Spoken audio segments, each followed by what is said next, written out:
educational needs and disabilities are going through hell to get the right support. That is according to the chair of the Education Select Committee, which is launching an inquiry into the issue. Conservative MP Robert Halland is urging families to submit written evidence before tomorrow's deadline. We took 4 people who have spoken to Breakfast about their struggles to get help to Westminster to meet him. The people we are bringing together are angry.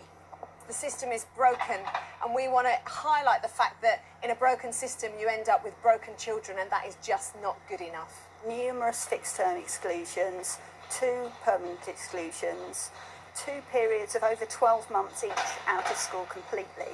The only way of making the year-on-year cuts that I have to make is to lose staff.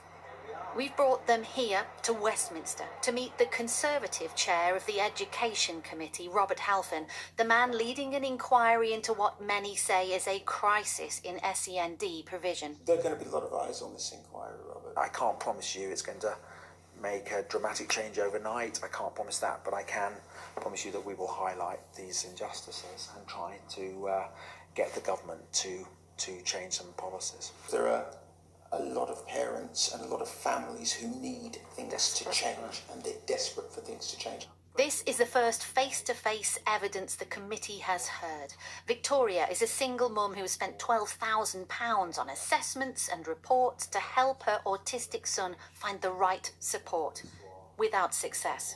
He is being given the message by his school and by the wider community that he's not welcome. And do you think there should be a proper appeals mechanism? Why should the onus be on me to appeal? You know, that provision should be the right provision.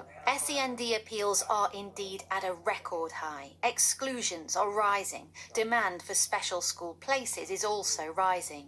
The pressure on head teachers and teachers these days is all about results, and anyone who doesn't fit into that, one-dimensional, that's all we're interested in, just gets sidelined.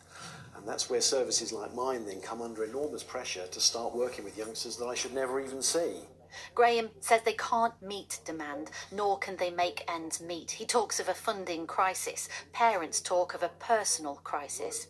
You delay assessment, you delay the diagnosis, you delay the help. We've sat on suicide watch 6 times in the last 3 years. They are glad he is listening, but there is cynicism here too.